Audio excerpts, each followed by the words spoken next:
España entrarás este luns 11 de maio na fase 1 do plan de desescalada. Entre as provincias que pasan a seguinte fase están as 4 galegas, nas que se producirán certos cambios respecto ás actividades permitidas ata o de agora. Se todo evoluciona favorablemente, esta fase durará ata o vindeiro 25 de maio, cando empezaría a fase 2. As restriccións son menos que na fase 0, pero non hai que esquecer que seguen estando presentes. Polo tanto, imos repasar que está permitido e que non neste novo período. Podo desprazarme para ver os meus seres queridos, cantas persoas poden ir nun coche ou poderei ir ao ximnasio. Unha das dúbidas máis comuns sobre esta nova fase son as franxas horarias. As restriccións horarias continúan, pero só para realizar paseos e deporte.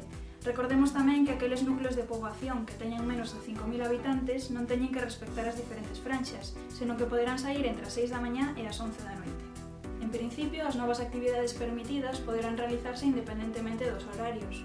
Unha destas novas actividades son as reunións dun máximo de 10 persoas. Os encontros poderán realizarse tanto en domicilios como na rúa, pero respectando sempre as medidas de hixiene e a distancia de seguridade de 2 metros. Outra das novidades son os desplazamentos dentro da propia provincia, polo tanto poderemos ir a segundas residencias sempre que non se excedan estes límites territoriais.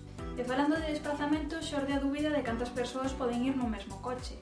Se as persoas conviven no mesmo domicilio, o vehículo de ata 9 prazas pode ir ocupado ao 100%, pero no caso de que non convivan, poden ir 2 persoas por liña e usando sempre máscara.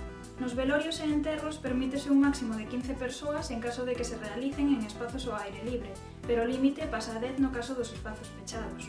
Os lugares de culto poderán encher ata un 30% da súa capacidade. Nas misas haberá que respectar a distancia de seguridade e non se poderán facer ritos que impliquen contacto físico. Outra das novidades é que se poderá acceder aos pequenos comercios sen necesidade de cita previa. Iso sí, só poderán encher un 30% da capacidade e respectando as medidas de seguridade. Tamén poderán abrir os mercados ao aire libre, pero só co 25% dos postos e cunha afluencia dun máximo dunha terceira parte. Tamén hai cambios na hostalería. Permítese a apertura de terrazas en bares e restaurantes, pero cunha ocupación máxima do 50% e cunha distancia de 2 metros entre as mesas. Os hotéis poderán abrir de novo, pero non as súas zonas comuns. Do mesmo xeito poderán abrir as empresas de turismo e natureza. Nesta nova fase volve parte do sector cultural. Reabren as bibliotecas, museos, locais culturais con limitación de público e retómanse as rodaxes das obras audiovisuais. Os actos culturais poderán realizarse ao aire libre con menos de 200 persoas, mentres que en espazos pechados a ocupación limítase a 30. A ocupación máxima nos museos non poderá superar un terzo do espazo. Aínda que con restriccións, tamén reabren as instalacións deportivas. Polo tanto, poderei ir ao ximnasio. Poderei, pero con cita previa e sen usar as duchas e vestiarios.